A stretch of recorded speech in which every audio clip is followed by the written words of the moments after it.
in BHU, multi-level parking at Godauliya, Ro-Ro vessels for tourism development on the Ganga River, 3-lane flyover bridge on the Varanasi Ghazipur Highway, and also an international cooperation and convention center called Rudraksh, which has been built in the city with Japanese assistance. Besides, the Prime Minister also laid the foundation stones of several projects and public works worth around 800 crore rupees. And these include the Center for Skill and Technical Support of Central Institute of Petrochemical Engineering and Technology, and also 143 rural projects under the Jeevan mission. The Prime Minister said while inaugurating these projects, which are worth around 1,500 crore rupees, that these are propelling the ancient city of Kashi on the path of development while keeping its essence safe and intact.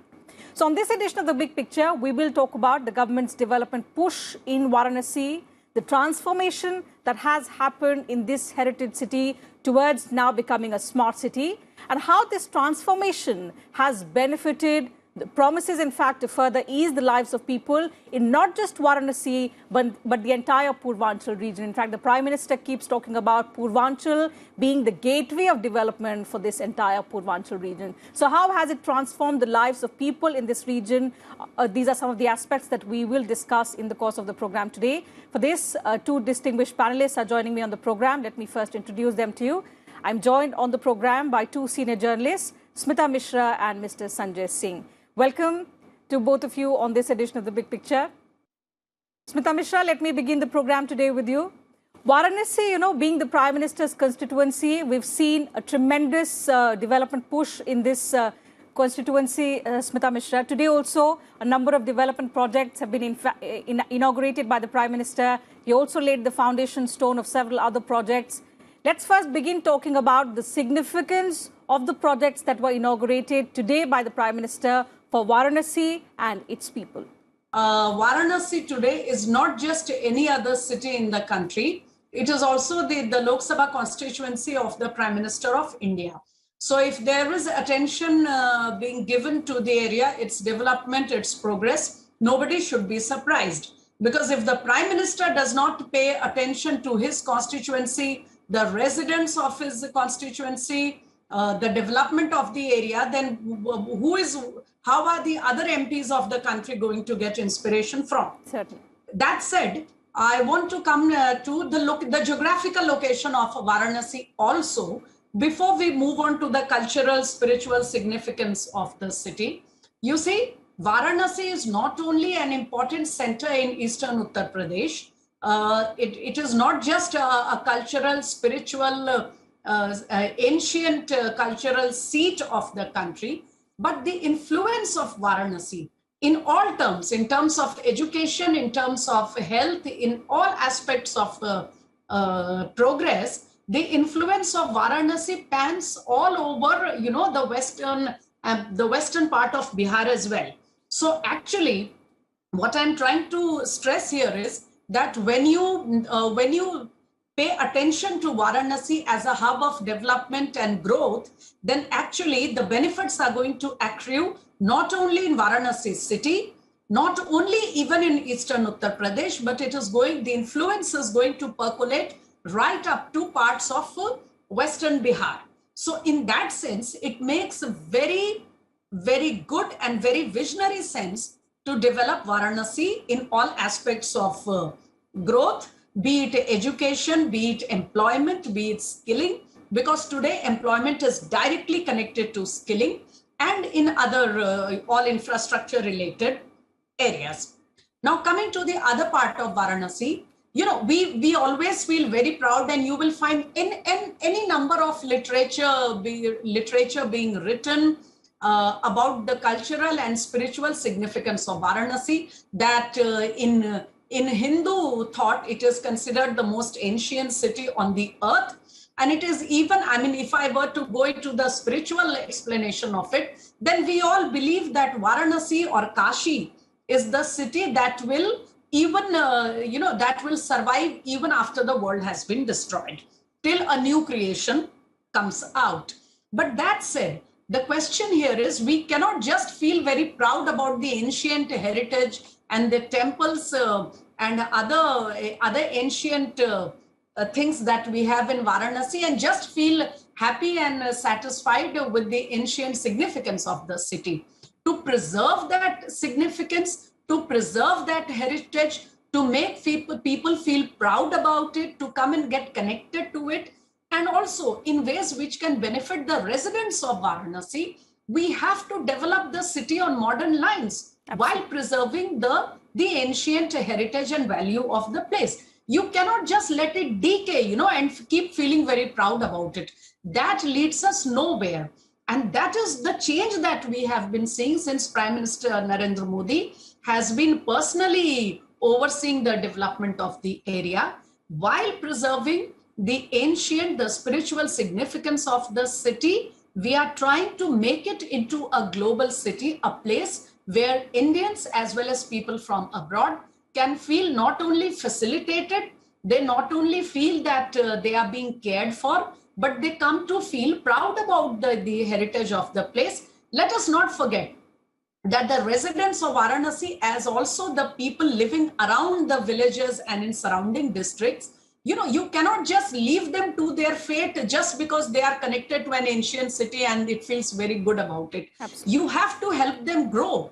Only then can you get them to join the growth and the progress of the country as a whole, just like so many other states of the country have been doing for decades. Just feeling proud about an ancient city doesn't mean anything unless we try to preserve that pride and we try to make it more, I would say, commensurate with the times, so that people feel the facilities to come and see the place, and that eventually will lead to all-round growth. Okay, Mr. Singh. So the change in Varanasi through this massive development push that we've seen since 2014, particularly in Varanasi, has been visible. There are now wider roads, clean ghats as well in Varanasi, and which of course is a very, very pleasant sight because the city attracts a number of international tourists as well. For the residents, there's been a further ease of living in terms of, better facilities that have been provided in the city. But largely, if we talk about the geographical significance of Varanasi, how has it benefited or in the years to come aims to benefit largely the population of Eastern India? Because Varanasi is time and again pitched as this gateway of development for Eastern India. Uttar Pradesh has so far seen half a dozen prime ministers, in fact 7. But if you go to the constituencies of former prime ministers, some living, some departed, and some potential prime ministers candidate who could have been prime minister but could not make it to the prime minister, somebody who was actually power behind prime minister or actually controlling seat of prime minister. But you go to those areas and then you realize the difference that Varanasi is making in terms of development and in terms of the thought process as to what is happening.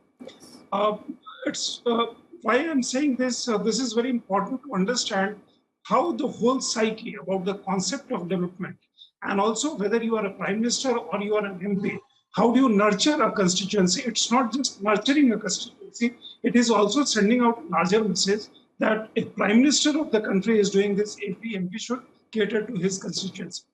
Now coming to a point, Prime Minister Modi has a vision about his constituency as well as rest of the areas in the country. When he had gone to Varanasi, he had famously said he was called by Ma Ganga.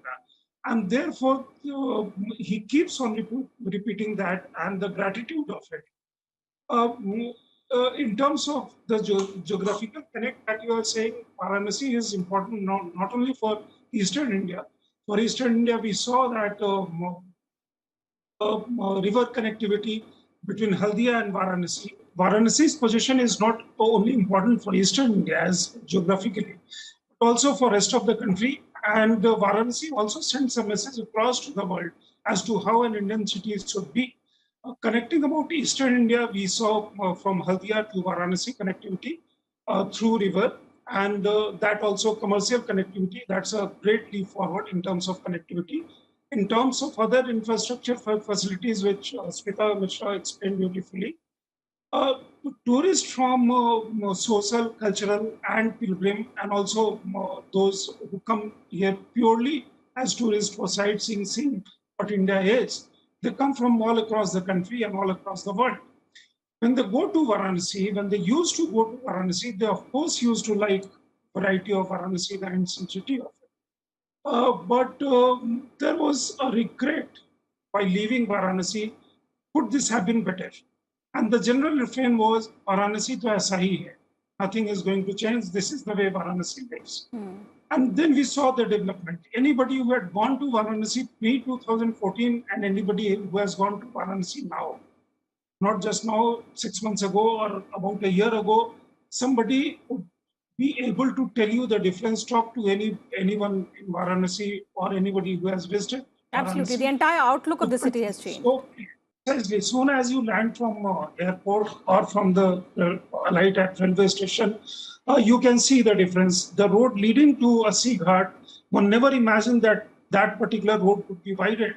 You see the kind of street lighting Varanasi has, and the rest of the development aspect, the electrification of Varanasi, the Kashi corridor. Nobody could have imagined that there could be a corridor connecting Baba Vishwanath Mandir to the Ganga Ghat. Yes. You couldn't have imagined that.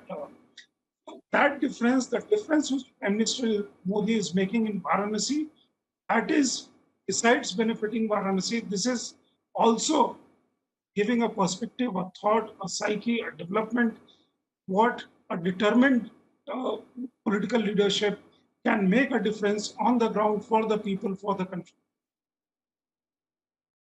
Absolutely. So the manner in which the transformation has taken place, not just in terms of the infrastructure in Varanasi and adjoining areas, but it has also led to, increase in the kind of lifestyle, the ease of living for the residents in and around Varanasi, further percolating to the entire region, as well as both our panelists have pointed out. Smita Mishra, among the many notable projects that, the Prime Minister inaugurated and laid the foundation stone today was an international cooperation and convention center, which is called Rudraksh, and which has been built with Japanese assistance. Now, because obviously Varanasi attracts a number of foreign tourists because of its ancient significance and also because of pilgrimage, the Prime Minister did have a vision of turning Varanasi into a center of international excellence, international learning.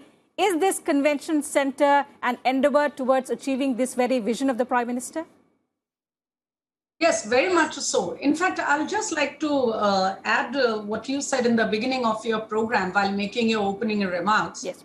In 2014, when he was not even Prime Minister, but he had been campaigning as the BJP's prime ministerial candidate all through the second half of 2013 and few months of 2014.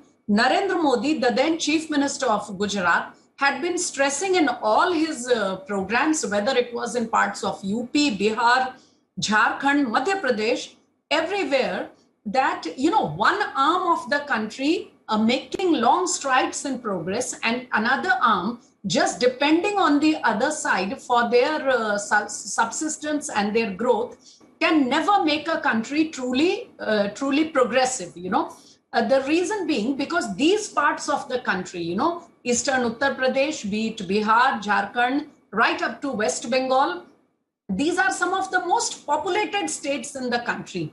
And you cannot have a growing country like India in the new millennium where such a huge segment of the population is dependent on for their employment and for their growth on other states where they have to migrate for work. But the point is, how do you create avenues for employment? And that is where I want to come to this new projects that were inaugurated today, and most particularly this very futuristic convention center that we just saw. Let me tell you, whether it is a city of ancient heritage, culture, music, and art like Varanasi, or it is a city of educational center, which also Varanasi is, it attracts people from all over, like Sanjay Singh ji just said. But then you have to find ways and means to make those people stay there for some time. Yes. Only when they are going to stay there for a while, when they feel the pleasure of spending time in that area, they will not only feel satisfied, but that is how a growth, development will percolate to the people of that area, Because when visitors and tourists and experts and other people who come for research and such purposes, when they are going to camp in a city and spend some time there, then they are going to uplift the economic activity of the entire area. And from the city, it is going to percolate to the surrounding villages and districts. Another very interesting aspect here is that apart from Varanasi being a very important seat for Hindu thought and culture and for music of all, panning beyond religions, Varanasi is also the closest city to the historic site of Sarnath, which is one of the most significant sites of people who profess the Buddhism faith. So therefore, it has a direct spiritual connect with the people of Japan and various other Southeast Asian nations who very staunchly follow Buddhism. And so Japan has a direct interest in helping in the growth of Varanasi, because Varanasi is the place that you come to land if you want to go to Sarnath. But apart from that, this is not just about Buddhism or anything.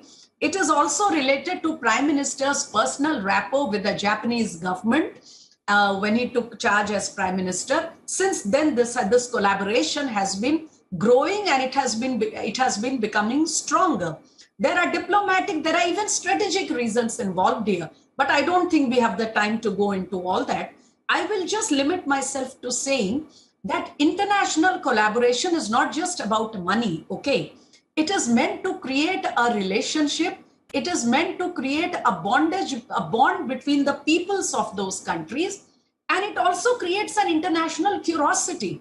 When other countries of the world come to know that Japan is helping and investing in the growth of Varanasi, it is going to trigger a kind of interest in them that, oh, there is something to this whole area. So I think this is really a futuristic vision of the Prime Minister. He has understood that to kickstart economic activity in Varanasi, not just religious, but all other ways and means, because when we are looking at he wants to look at Varanasi as the gateway for the progress of entire Eastern India and not just Uttar Pradesh. So with that point of view in mind, you will have to understand that it cannot be limited to religious discussions or religious visiting alone. It has to pan into all other fields of development. It has to be about infrastructure, about education, about music, about developing other historical sites, even about agriculture, animal rearing, everything. So for that, you cannot go on planning for such big things without having the necessary infrastructure on the ground. And so I think it is from this aspect that I think this inauguration of the convention center and so many of the other projects which are mostly focused on connectivity and skilling of the youth. Because as economic activity picks up, Tina, you must understand that it will need that kind of skilled and a trained workforce. Otherwise, you know what will happen. If the workforce in that area is not skilled and trained enough, it will either become a disappointment for the people who come here, and that will really be like going back 2 steps. Otherwise, it will invite workforce from other areas and other parts of the country who will come and work there, and thus deprive the local populace of their employment opportunity. Certainly, so and in I fact, think employment opportunities, for a holistic growth, I think the development of Varanasi's infrastructure at every level, from skilling to providing convention centers and seminar sites and such things, is important, because unless we look at it in a holistic manner, the real all-round progress may not be possible. Certainly. So all of this is interconnected. Mr. Singh, do you also agree that although the convention center aims to establish cultural connect, aims to promote social and religious interactions among people nationally, internationally as well, but it is also a symbol, if we see, of the long-standing India-Japan friendship, because it's all interconnected, as Smita Mishra was pointed out. If we have to look at it in terms of creating employment opportunities for the economic activities to pick up, it should not just be focusing on the religious aspect, if we talk about. This convention center symbolizes tradition mingling with modernity. Which was the vision. and India and Japan Friendship, as Purvanchal was explaining. Fact remains, the very name Rudraksh is associated with Lord Shiva. And Lord Shiva is one jinke, on whose name you go to Banaras and Hara Hara Mahadev is that slogan, that household Banaras lives by name of Lord Shiva. Yes, Shiva is a board. That name, the kind of convention center that has been built, it's a modern place. It's a very modern, plus all kinds of concerns have been taken care of in terms of green, in terms of architecture, in terms of technical design, in terms of the marvel of architecture itself, and whatever else else it symbolizes. If you have a convention center of this kind, what you earlier used to have was one big 5-star hotel, then other big hotels, and then more hotels came up. But beyond that, you did not have this kind of a convention center. And even if you had to say, for instance, if Government of India has to hold an international kind of conference, Modi also if you see during Prime Minister Modi's regime, visits of foreign dignitaries and other conventions is not just limited to New Delhi. It is going to other state capitals and other places. Varanasi now is going to have that kind of a facility whereby you can hold all kinds of meetings, conventions, conferences, even state heads of different countries can come there and participate and have meetings. More than that, it actually symbolizes what PM Modi stood for in 2014. That was culture, tradition with modernity. And that perhaps with Yogi Adityanath on one hand, his right, Governor Anandiben Patel on his left, and Japanese ambassador standing with him while he was formally inaugurating the convention center. I think that message for Banaras and rest of the country is very, very clear. Okay, Smita Mishra, let me bring in one final question for you. With the kind of transformation that we are seeing in Varanasi and the kind of interconnectedness that you have established in terms of religious, in terms of economic, and also in terms of the economic opportunities for the city, for the adjoining areas as well, before 2014, the Gujarat model was spoken about. Before 2024, is the Varanasi model ready for the BJP, for the Prime Minister? Is that question to me? Yes, Smita Mishra, that question is for you. Yes, so yes, I mean, may not be exactly in so many words, but I do agree with you. Why I'll say, you see, when we say we are a democracy, we are a vibrant, thriving democracy, then, the feeling of democracy, what is democracy? It is about sharing of power. So that feeling of sharing of power cannot be limited to, one Delhi and one Mumbai and Bangalore, or perhaps one or two other cities. If every part of the country, every city, every village in the country is a participant in democracy, then we have to make our plans and policies in such a way that they feel to be a participant in it. That is why the much cliched, the much repeated, a proverb we keep hearing in politics, ab Delhi dur nahi hai. Why should everybody want to come to Delhi? Why shouldn't we say ab Kashi dur nahi hai, ab Patna dur nahi hai, Lucknow dur nahi hai, Bhopal dur nahi hai, and even go further to the district level? Why should we look upon certain places in the country as a seat of power, as a seat of, policy making, as a seat of governance, and the rest of them have to follow? This is precisely what Prime Minister Modi has been attempting to dispel by his by his own style of governance in these 6-7 years.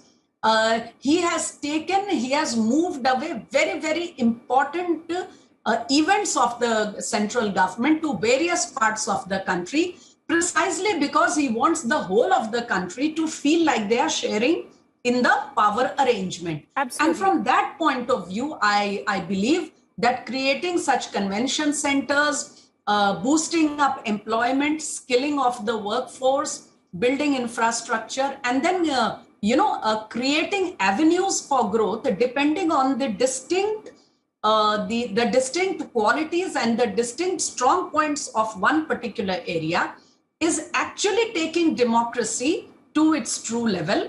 From that point of view, let us have the Varanasi model.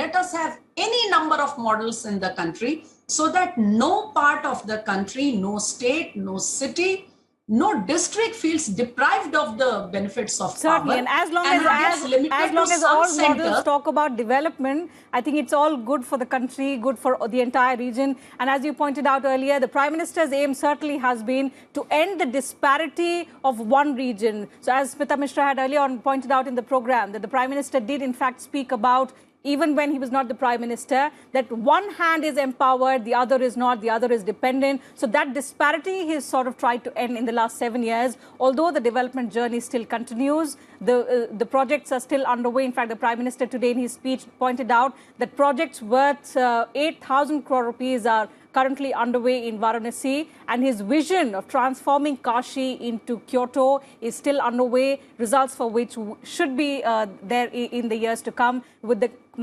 kind of progress which is being seen in the last 7 years for Varanasi in particular, and also for the entire region. Appropriately, that's why the Prime Minister keeps talking about how Varanasi is very, very significant for the entire Eastern India in terms of development. So with that, I'll have to call it a wrap on this edition of The Big Picture. Thank you, Mr. Singh and Ms. Smita Mishra, for joining me on the program and sharing your thoughts with us on this very, very important subject. Pleasure having you on the show. So that's it on The Big Picture today. We'll be back same time tomorrow now. Thanks very much.